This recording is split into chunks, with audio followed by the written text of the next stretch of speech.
داخل ہے. ان کی تربیت کا نتیجہ نکلا کہ بخاری بنے, ائمہ مجتہدین بنے. کتنی قربانیاں ماؤں نے دی انہیں تیار کرنے کے لیے. تو باطل طاقتوں نے یہ حربہ اختیار کیا کہ عورتوں کو بگاڑ دو.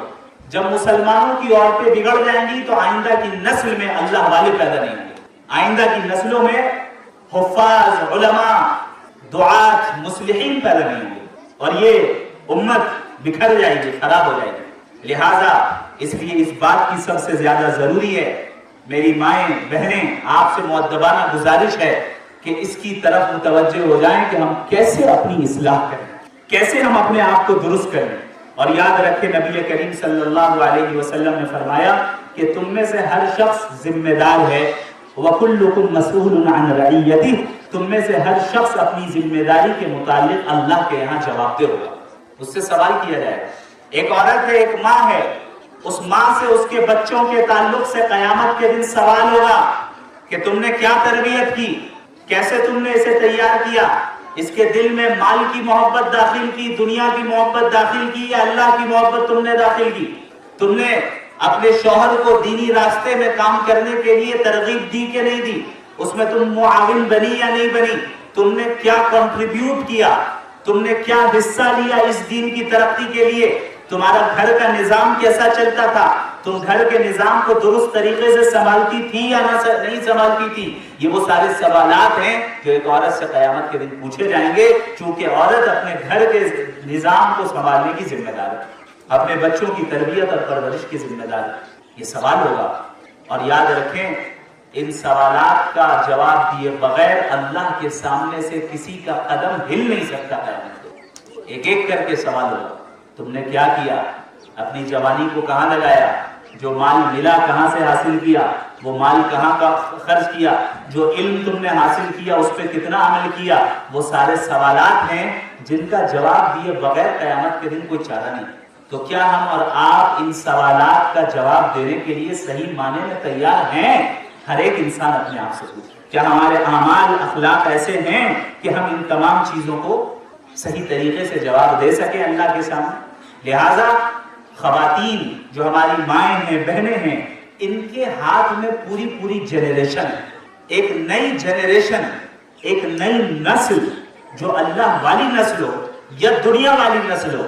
یہ پورا معیار اس کا مدار اس پر ہے کہ آپ کیسی تربیت کر رہے ہیں. تو آپ کا بہت بڑا حصہ ہے, آپ کا بہت بڑا رول ہے.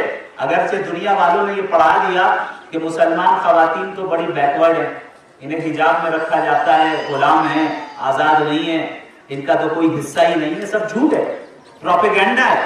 یہ میڈیا اور سوشل میڈیا کے ذریعے آپ کو اسلام سے بدزن کرنے کا طریقہ ہے, ورنہ اسلام نے تو آپ کے ساتھ شہزادیوں والا معاملہ کیا ہے, آپ کے حوالے پوری نسل کو کیا ہے کہ اتنا بڑا کام اللہ نے آپ کے سپرد کیا کہ پوری جنریشن کو آپ کو تیار کرنا ہے. لہذا اس بات کا عزم کر لیں ابھی اور اسی مجلس میں کہ ہم اور آپ آج سے, ابھی سے, اسی وقت سے اپنی اصلاح کریں. اب اصلاح کا طریقہ کیا ہوگا؟ چند چیزیں ہیں جن کو ہمیں آج سے ہی اپنے ڈیلی شیڈیول میں داخل کر لینا ہے, روز مرہ کے جو نظام الاوقات ہمارا ہے اس میں داخل کرنا ہے. سب سے پہلی اور اہم چیز, اپنا اور قرآن کریم کا ایک رابطہ قائم کریں, اپنا رابطہ قرآن کریم کے ساتھ مضبوط کریں. یاد رکھیں ہمارے یہاں ہر قسم کی کتابیں پڑھی جا رہی ہیں, جو سب سے زیادہ کتاب چھوڑی گئی ہے وہ قرآن. سب کچھ پڑھ رہے ہیں ہم لوگ, قرآن نہیں پڑھ رہے. ہم نے یہ سمجھ لیا قرآن صرف جھاڑ پھونک کی کتاب ہے, صرف قرآن خوانی کرنے کی کتاب ہے. کسی کا انتقال ہو جائے تو بلا لو چند مولانا کو, علماء کو بلا لو, مولویان کرام کو بلا لو, وہ آئیں گے اور تلاوت کریں گے, چلے جائیں گے. نیا گھر لیا ہے, نئی دکان لی ہے, تو آ جاؤ قرآن خوانی کر لیں, سورہ بقرہ پڑھ لیں, یہ پڑھ لیں, برکت آ جائے گی, ہو گیا. بہت دیندار تو آیت الکرسی گھر میں لٹکا دو, قرآنی آیتیں گھر میں لٹکا دو. ہم سمجھ رہے ہیں ہم نے قرآن کا حق ادا کر دیا. یہ دراصل شیطانی دھوکہ ہے. قرآن کریم نازل ہوا تھا تدبر کرنے کے لیے, غور و فکر کرنے کے لیے, سمجھنے کے لیے, ہدایت حاصل کرنے کے لیے. ہم نے اس کتاب کو محض برکت والی کتاب بنا کے رکھا. اس میں کوئی شک نہیں کہ اس کتاب میں برکت ہے, لیکن محض برکت دینے کے لیے یہ کتاب نہیں آئی, یہ تو ہدایت دینے کے لیے آئی نا.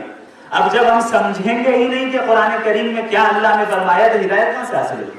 لہذا سب سے پہلا کام میری ماں اور بہنوں آپ سے گزارش ہے, قرآن سے اپنا رشتہ جوڑیے. اگر آپ میں سے کوئی ایسا ہے جس کو قرآن پڑھنا نہیں آتا، وہ آئے جامعہ بنیت العلوم آئے، علماء سے رابطہ کریں، معلمات سے رابطہ کریں اور قرآن پڑھیں، تجوید صحیح کریں، ناظرہ کریں، پڑھیں. اب جن کا ناظرہ درست ہو گیا، قرآن پڑھنا آ گیا، اب اگلا لیول ان کے لیے یہ ہے کہ اب قرآن کو سمجھنے کی ترتیب بنائیں. اب یہاں پر مجھے نہیں معلوم بالغات کے لیے نظام ہے یا نہیں ہے تو میں گزارش کروں گا کہ ہو، اور اگر ہے تو بہت اچھی بات ہے، اس سے استفادہ کریں کہ قرآن کریم کے حلقے لگیں، قرآن کریم کو سکھایا جائے. اللہ قرآن میں کیا فرما رہا ہے، اللہ کیا کہہ رہا ہے، یہ ہمیں سمجھنا ہے، یہ ہمیں جاننا ہے اور صحیح طریقے سے سمجھنا ہے. جب ہم یہ کریں گے تو قرآن کے ساتھ ہمارا رشتہ مضبوط ہے. اور یاد رکھیں، قرآن کی تلاوت کا اہتمام کیا کریں اپنی زندگی میں. روزانہ آپ آدھا صفحہ پڑھیں لیکن روزانہ پڑھیں، اس کی بڑی برکت آپ اپنی زندگی میں دیکھیں. قرآن کریم کی تلاوت کی برکت سے اللہ رب العالمین آپ کے بہت سے کاموں کو آسان فرمائے، نیکیاں بھی ملیں گی، اللہ کا تقرب بھی حاصل ہوگا. لہٰذا سب سے پہلا کام اپنے آپ کو قرآن کے ساتھ جوڑیں، قرآن کی تلاوت، اس کو سمجھنا، اس میں تدبر کرنا اور علماء سے اس کو سیکھنا کہ بھئی اللہ رب العالمین کیا فرماتے ہیں، اور روزمرہ کی زندگی میں روزانہ تلاوت کا اہتمام کرنا اور قرآن کو سمجھنے کا اہتمام کرنا، یہ کرنا ہے ہمیں انشاءاللہ. دوسرا کام اصلاح کے لیے یہ ہے کہ ہم اپنے دل کو صاف کریں. دیکھیں ہمارے یہاں بالخصوص خواتین میں یہ سلسلہ بہت ہوتا ہے کہ جہاں 4-5 خواتین ایک ساتھ بیٹھ گئی، اب جو ہے دوسروں کا تذکرہ ہو رہا ہے، دوسروں پر تبصرے ہو رہے، کسی کی غیبت ہو رہی ہے، ارے تمہیں معلوم ہے فلاں نے یہ کر دیا، فلاں کے ساتھ ایسا ہو گیا، ارے فلاں جھوٹ بولتی ہے، فلاں ایسا کرتی ہے، فلاں ویسا کرتی ہے. یہ بڑے خطرناک اعمال ہے، اتنا خطرناک عمل ہے کہ انسان کے نیک اعمال ضائع ہو جاتے ہیں اور اس انسان کی معافی میں اپنی اصلاح کرے. تیسری اہم چیز، اپنے ٹائم کو مینٹین کریں، مینج کریں، ٹائم ڈسپلن اختیار کریں. آج سوشل میڈیا کا زمانہ ہے، ہر ایک کے پاس موبائل ہے، سب جانتے ہیں کیسے انسٹاگرام میں ہم لوگ ریلز دیکھ رہے ہیں، کیسے فیس بک میں ریلز دیکھ رہے ہیں، یوٹیوب میں شارٹس دیکھ رہے ہیں، لانگ ویڈیوز بھی دیکھ رہے ہیں، شارٹ ویڈیوز بھی دیکھ رہے ہیں. سوشل میڈیا کا الگوریتھم ایسا بنایا گیا ہے کہ آپ کو زیادہ سے زیادہ دیر تک موبائل میں کیسے روکا جائے، آپ ٹکے رہیں. آپ دیکھیں گے کہ آپ کو جن ویڈیوز کو دیکھنے میں دلچسپی ہوتی ہے اسی طرح کی ویڈیو آپ کو ریکمنڈ ہوگی، وہاں پہ بار بار آپ دیکھتے جائیں گے. آپ نے موبائل کھولا کہ بھائی 10 منٹ میں ایک ویڈیو دیکھنا ہے، پتہ چلا 2 گھنٹے گزر گئے 50 ویڈیو دیکھنے میں. یہ کیا ہے؟ ہمارے وقت کا ضیاع. ایک مسلمان ٹائم کو مینج کرتا ہے، ٹائم ڈسپلن، کسی بھی چیز کو اتنا ہی استعمال کرتا ہے جس سے اس کو نفع پہنچے اور اپنے وقت کو ضائع کرنے سے بچتا ہے. اللہ کے نبی صلی اللہ علیہ وسلم نے فرمایا من حسن اسلام المرء ترکہ ما لا یعنی، کہ ایک مسلمان کے بہترین اسلام میں سے یہ ہے، اسلام کے اعلیٰ مقام میں سے یہ ہے، اعلیٰ معیار میں سے یہ ہے اور اعلیٰ خوبیوں میں سے یہ ہے کہ وہ لایانی چیزوں کو چھوڑ دے. وہ چیزیں جو آپ کو نفع نہیں پہنچاتی، فضول چیزوں میں انسان مبتلا رہ کر اپنے وقت کو ضائع کرے، یہ نہیں ہونا چاہیے.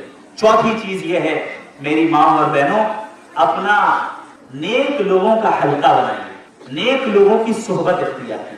انسان جس کی صحبت اختیار کرتا ہے، جیسی دوستی کرتا ہے، جس کے ساتھ اٹھتا بیٹھتا ہے، اس کا اثر پڑتا ہے.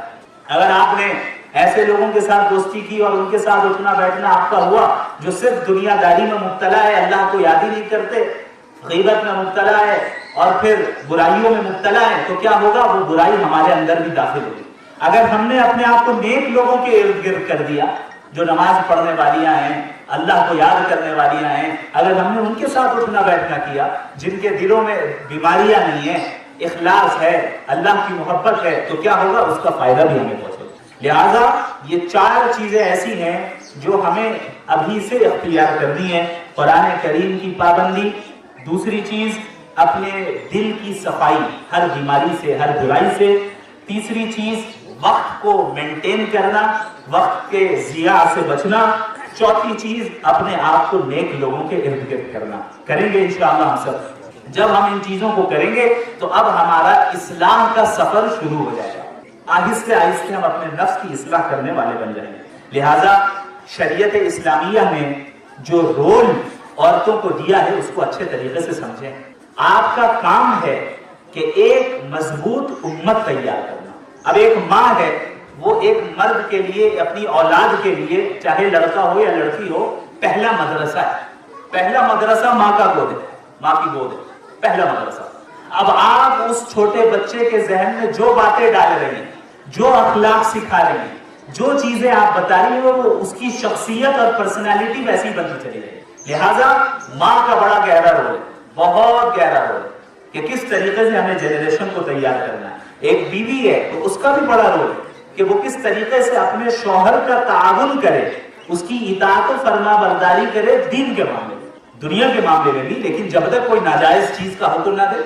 کس طریقے سے آپ اپنے شوہر کی معاون بنیں کہ آپ ایک دیندار گھر کو بنا سکیں، ایک دیندار ماحول کو کریٹ کر سکیں، آپ ایک دیندار انوائرمنٹ اپنے گھر کا بنا سکیں، ایک پرسکون ماحول بنا سکے. چونکہ سکون اور اطمینان والی زندگی تو دین والی زندگی میں بھی ہے. ہم یہ سمجھتے ہیں کہ بھائی مال و دولت آ جائے گی ہم بڑی پرسکون زندگی گزاریں گے. دھوکہ ہے. بڑے بڑے مالدار لوگ ڈپریشن کی دوائی کھا کے سو رہے ہیں، بڑے بڑے مالدار لوگوں کی طلاقیں ہو رہی ہیں، بڑے بڑے عہدے والے منصب والے لوگوں کو چین نہیں ہے، سکون نہیں ہے.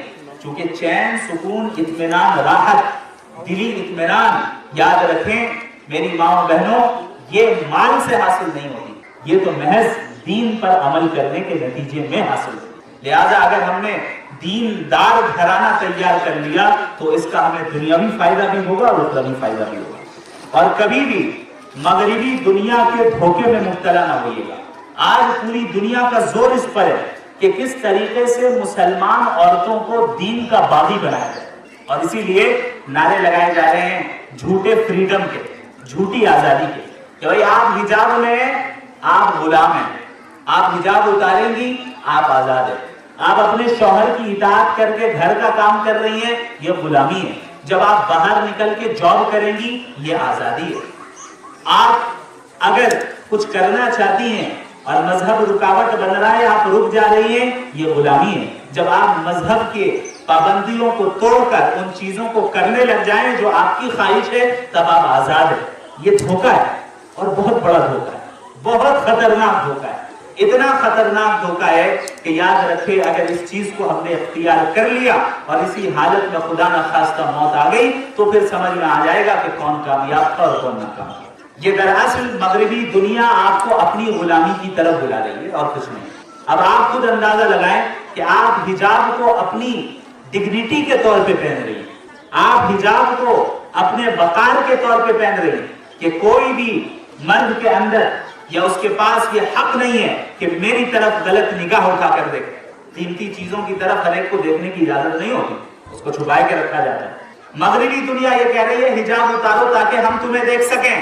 اب آپ بتائیے وقار کے خلاف حجاب کو پہننا ہے یا وقار کے خلاف حجاب کو اتارنا ہے؟ خود طے کریں. کوئی بھی سلیم الفطرت انسان، کوئی بھی منصف مزاج، کوئی بھی نیوٹرل ذہن رکھ کر سوچنے والی عورت یہی فیصلہ کرے گی کہ بھائی حجاب دراصل